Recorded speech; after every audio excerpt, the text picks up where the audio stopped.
샬롬 샬롬 샬롬 샬롬. 하나님 사랑합니다. 여러분 주 안에서 사랑합니다. 오늘은 역대상 1장 1절에서 54절 전체 말씀 우리 함께 살펴봅니다. 역대상과 역대하죠. 역대상 하로 나뉘어 있습니다. 이스라엘의 역사를 세속적 관점에서가 아니라 참 주인 되신 하나님의 관점에서 조명되고 있는 부분을 우리가 볼 수가 있습니다. 그 역대상의 처음 몇 장은 순전히 족보로만 가득 차 있죠. 아담, 셋, 에노스 이렇게 해서 계보 쭉 이렇게 해서 나오는 것을 우리가 봅니다. 처음 그 몇 장들은 계보가 이렇게 쭉 기록되어 있는데 오늘 1장에서는 아담에서부터 이스라엘까지 야곱까지 이르는 족보를 기록하고 있는 걸 봅니다. 특이한 좀 두 가지가 나타나 있는데 보통 족보에는 조상에서부터 시작해서 자자손손을 순서대로 빠짐없이 기재하는 것이 보통인데 이 역대상 1장에 기록된 족보에는 혈통에서 벗어난 비주류의 족보가 포함되어 있다는 사실이 우리가 보다 보면 느껴집니다. 그것만 해도 이상하다고 할 수 있는데 더욱 이상한 것은 불신앙의 자손에 관한 족보가 양적으로도 훨씬 더 많이 기록되어 있는 것이 또한 특징입니다. 그 소수의 족보에는 도대체 무엇이 포함되어 있길래 그처럼 절대적인 다수를 제치고 구속사의 주류가 되었나 우리 살펴보도록 하죠. 긴 세월의 흐름과 수많은 세대 교체 중에서 차츰 변하지 않는 두 가지 그 정통 가문을 통해 계속 이어져 가고 있다는 것을 우리가 볼 수가 있습니다. 이제 2018년이 가고 2019년 시간의 흐름 속에서 우리가 결코 잃지 않고 변함없이 간직해야 할 소중한 전통과 유산이 뭔지 우리 함께 살펴봅니다. 흘러가는 역사 속에서 바른 신앙의 교회를 통하여 변함없이 계승되어야 되겠죠. 1절 이하 23절에 이르는 족보에서 이것을 배울 수 있는데 그 중에서 1절부터 4절만 보면 아담, 셋, 에노스, 게난, 마할랄렛, 야렛, 에녹, 무드셀라, 라멕, 노아, 셈, 함과 야벳 이렇게 간결하게 기록되어 있죠. 첫 번째가 아담, 셋, 에노스 이렇게 나타나고 2절이 게난, 마할랄렛, 야렛, 세 번 에녹, 무드셀라, 라멕 3절에 이렇게 나타납니다. 4절은 노아, 셈, 함과 야벳은 조상들이다. 이렇게 4절까지 짧게 여기서 아담의 대를 잇는 아들로 셋의 이름만 나와 있지만 우리가 잘 알죠. 가인과 아벨이 먼저 있었습니다. 그렇지만 아벨은 가인에게 죽음을 당했고 그 후에 셋이 태어났습니다. 여기서 의도적으로 가인의 이름은 제외되고 오직 경건한 후손 아벨 대신 하나님께서 아담에게 주신 셋의 자손들만 기록이 되어 있습니다. 아벨이 경건한 그 성도였다는 사실은 여호와께서 아벨과 그 제물을 연락하셨다는 창세기 4장 4절의 기록으로도 알 수 있고 그 아벨 대신에 신앙의 계보를 잇게 된 셈 역시 그의 시대에 사람들이 비로소 여호와 이름을 불렀더라 이렇게 나타나 있죠.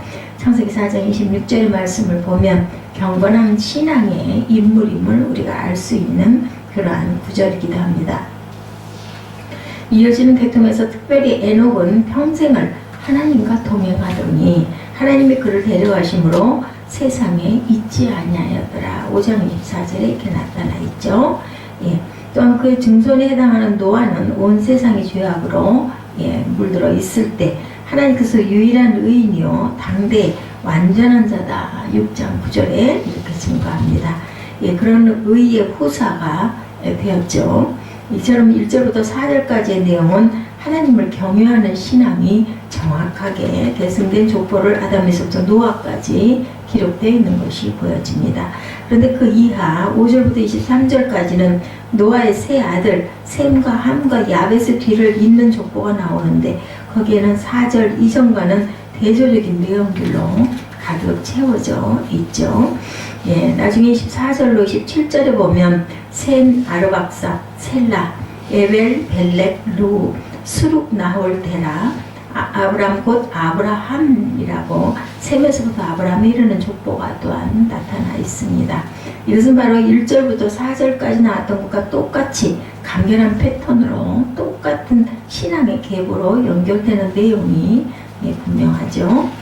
그렇다면 그 정통 신앙이 계승된 족보 사이에 5절 이하 23절의 내용이 끼어들어 있는 것은 이 부분이 바로 비주로 불신앙적인 후손들이 이어진 족보임을 우리가 알 수가 있습니다. 그 중에서는 5절 이하에서 7절에는 야벳의 자손들을 언급하고 있는데 그들의 이름이 고멜로부터 도다님까지 기록되어 있는데 이들이 헬라 민족, 러시아 민족, 켈트족, 아르메니안 민족 등 우리가 세계사를 통해 알고 있는 유명한 민족들의 조상이 되었습니다. 그렇지만 이 이름들 중에 굉장히 그 특징적인 것을 보면 마곡, 두발, 메색 등의 이름들인데 에스겔서 38장 2절에 말씀에 이 자손들이 장차 말세의 적그리스도 세력이 될 것이다 이렇게 예언하고 있기도 합니다. 노아까지는 두말할 것도 없이 야벳이 없이 신앙의 인물이었지만 그 자손에 가서는 이처럼 오히려 하나님의 원수들이 나타나는 비극이 발생한 것을 보게 되죠. 8절 이하 16절에는 노아의 또 다른 아들 함의 자손들을 기록하고 있습니다. 함은 잘 알다시피 노아로부터 이미 저주를 받은 패역한 아들이었죠. 그리고 그의 자손들이 걸어간 길은 10절에 있는 니므롯이라는 이름을 통해서 대표적으로 묘사되어 있습니다. 10절에 그 니므롯을 가리켜 세상에 처음 영걸한 자라는 특별한 수식어를 붙이고 영걸한 자는 개인적으로 대단한 용맹을 떨치거나 큰 권력을 잡은 자를 가리킵니다. 즉 함의 자손들은 이처럼 인간의 힘을 과시하고 권세를 추구하는 세속주의의 효시가 된 걸 보게 되죠. 17절부터 23절까지는 셈의 자손들입니다. 셈은 잠시 설명한 것처럼 노아의 그 아들 중에서 아브라함까지 직접 이어지는 경건한 계보에 속한 그런 아들인데 셈의 족보에서도 아주 중대한 문제가 나타나죠. 17절부터 19절 상반절까지 24절부터 25절에 나오는 것 똑같은 이름이 반복되다가 19절 하반절에는 갑자기 격가지가 하나 튀어나오는 걸 봅니다. 즉 예벨은 그 두 아들을 낳아 하나 이름을 벨렉이라 하였으니 이는 그때 땅이 나뉘었으며 그 아우의 이름은 욕단이며 라는 기록이 나오면서 그 이하 20절부터 23절까지는 욕단의 아들들의 이름이 기록된 것을 봅니다. 여기서 나중에 아브라함까지 이어질 장자인 벨렉의 계보는 잠시 사라지고 그것과 아무 관계없는 벨렉의 동생 욕단의 족보가 등장하는 것일까? 그것은 이 시점에 와서 셋의 후손 가운데서도 신앙 계승에 큰 이상이 발생했음을 보여줍니다. 19절 중간에 그때의 땅이 나뉘었다라는 구절이 나오는데 이것은 바로 에벨에서 벨렉으로 이어지는 시대에 바벨탑의 사건이 일어나면서 사람들이 전 세계로 흩어지게 된 것을 가리킵니다. 즉 하나님께 반역하면서 당시 그 홍수 심판 따위가 일어나도 온 지면에 흩어지게 되는 것을 막으면서 우리 이름을 온 세상에 퍼뜨리자는 교만의 바벨탑이 세워졌을 때 이 셋의 자손들 중에서 불신앙 운동에 빠져들어간 사람이 있었던 것을 봅니다. 셈, 함, 야벳의 아버지 노아는 당대 유일한 의인이라 불린 경건한 성도였었죠. 그렇지만 바로 그 아버지와 함께 홍수 심판에서 구원을 받았던 이 세 아들들의 자손대에 와서 신앙 계승이 제대로 이어지지를 못합니다. 그들 중에 적그리스도에 속한 불신앙인들이 태어나죠. 그들 중에 세상만 사랑하는 세속주의자들이 있었는데 그들 중에 사람이 하나님의 위치까지 오를 수 있다고 자만하는 극단적인 하나님의 원수들까지 나오게 됩니다. 이처럼 인류 역사가 계속되어지는 동안 신앙의 백성과 불신앙의 백성들이 나누어지는 일은 끊임없이 반복이 됩니다. 아무리 부모 세대는 신앙을 잘 지킨 집안이라 해도 그 자녀들 중에는 불신앙의 자녀들이 나올 수 있고 그렇게 되지 않고 신앙을 바로 이어받은 자녀라 할지라도 세월이 흐르면서 그의 후손들에게도 역시 불신앙의 그러한 자녀들이 나타나게도 된다라는 것. 그 어떤 신앙의 가문에도 자자손손 단 한 명도 불신자가 생기지 않는 경우란 있을 수 없다. 교회사에도 똑같이 적용이 됩니다. 어느 한 교단이 바른 신앙의 전통을 받아 세워져도 역사가 흘러가면서 그 안에서도 이단의 무리 불신앙의 배교자들이 끊임없이 일어나는 것을 우리가 보죠. 그러면 참된 교회는 그들과 갈라설 수밖에 없고 그렇게 해야 하는 것이 당연한 일이기도 한데, 우리나라의 기독교 역사만 보더라도 처음에 우리나라의 장로교는 청교도의 신앙을 이어받은 개혁주의적 신앙으로 일치가 되어 있었지만, 시간이 흐르면서 그 장로교 안에도 일제 신사 참배에 가담하는 우상 숭배자들이 나오게 되었고 자유주의 신앙을 따르는 이단들이 생깁니다. 그런 이유로 해서 원래는 하나였던 우리나라의 장로교가 지금에 와서 여러 개로 나눠진 것을 볼 수가 있죠. 그리고 교단이 나눠지게 되는 것은 정통 진리를 지키는 교회들이 독선적이고 분열주의자로서 그렇게 된 것은 결코 아니었는데, 가열 분단의 이유는 그처럼 배교하는 오늘의 그 가인들, 이처럼 이단에 빠진 오늘의 한 족속들, 그처럼 정통신앙에는 곁길로 빠져버린 오늘의 이스마엘과 에서와 같은 무리들이 교회 안에 끊임없이 일어나는 까닭에 자연히 발생할 수밖에 없는 필연적 현상이기도 합니다. 그렇지만 그런 격가지들 때문에 하나님의 구속사가 차질을 빚거나 하나님의 택함을 입은 선민이 끊기게 되는 것은 또한 결코 아니다. 왜냐하면 야훼의 이름을 부르는 셋의 경건한 후손들은 창세기 때부터 오늘에 이르기까지 소수의 참된 교회를 통하여 끊임없이 계승되어 가고 있기 때문이다. 절대 다수의 불신앙의 후손에도 불구하고 아담에서부터 아브라함까지 경건한 영적 혈통이 이어지는 것처럼 이제 한 해를 보내면서 예수님의 재림이 그만큼 더 가까워지고 있는 종말 시대에도 역시 바른 교회 운동을 통해서 하나님만을 유일한 절대 주권자로 모시는 정통 신앙을 맹맥히 이어가는 저와 여러분들이 되셔야 할 줄로 믿습니다.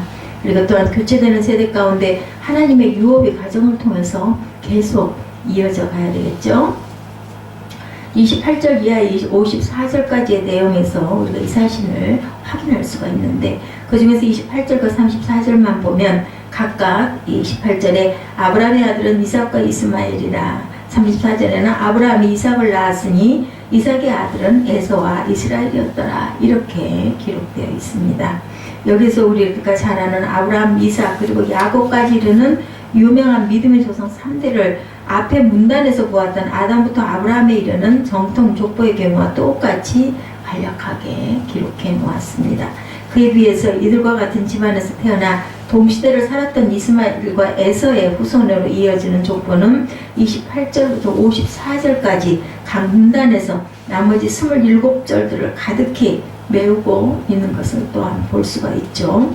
아브라함에서 야곱까지 이르는 3대에 걸쳐 성취된 것을 세상적으로만 따져본다면 사실상 아무것도 없었던 것이나 다름이 없는데, 내가 너로 큰 민족이 되게 하리라는 말씀 하나만 믿고 하나님께서 지시하신 땅 가나안으로 들어온 아브라함은 자신의 평생에 걸쳐서 큰 민족과 큰 땅은커녕 겨우 아들 하나를 남기고 가탄 떼기의 장지만 마련해 놓고 끝난 것이 보여집니다. 그것은 이삭의 세대에서도 별 변화가 없었고, 야곱 역시 말년에는 오히려 애굽으로 내려가 객지에서 타령살이를 합니다. 그렇지만 그런 와중에도 그 3대에 걸쳐 계속 유산된 아주 중요한 것이 한 가지 있는데, 그것이 곧 하나님께서 아브라함에게 내려주셨던 언약입니다. 장차 이스라엘의 자손이 하늘의 별과 바다의 모래와 같은 큰 민족을 이루고 눈에 보이는 동서남북의 모든 땅을 차지하게 될 것이라는 그 약속 하나를 아브라함은 이삭에게, 그리고 이삭은 야곱에게 유일한 유산으로 남겨놓죠. 그리고 야곱 역시 죽기 전에 자기 아들 요셉과 그의 형제들에게 바로 그 하나님의 약속을 되새겨주면서 자신의 나그네 인생 여로를 마쳤던 것을 우리가 볼 수가 있죠. 그에 비해서 서자 출신의 자손들은 크게 출세하고 성공한 인생을 살게 됩니다.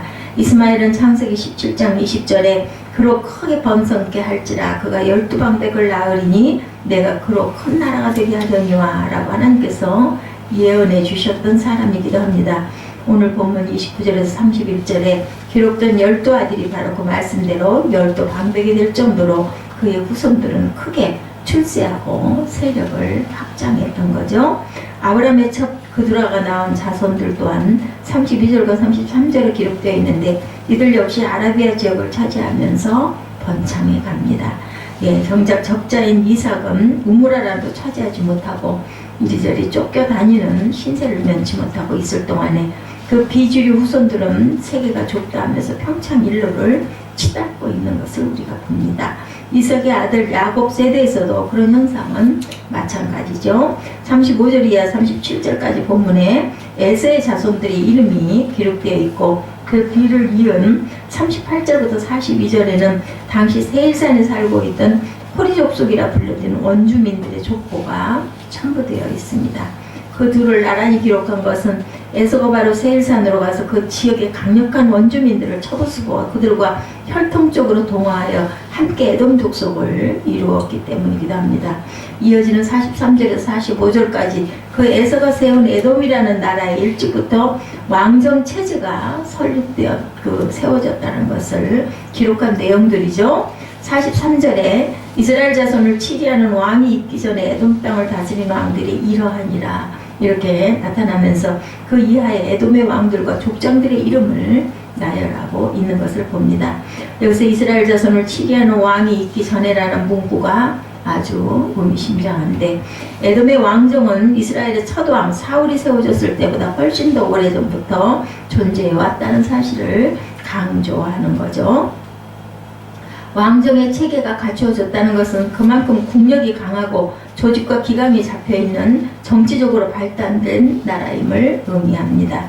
에서의 자손이 이룬 에돔이라는 나라가 이런 점에서 야곱의 자손 이스라엘보다 훨씬 더 앞장서 있던 거죠. 이처럼 아브라함의 정통 계보를 잇는 집안에서는 겨우 몇십 명 정도의 가소를 거느리는 족장으로 평생을 그 정도에서 끝났고 야곱 때에 가서는 다른 나라에 몸붙이고 사는 처지가 되고 그 자손들은 아예 애굽에서 바로의 종으로 전락을 해버립니다.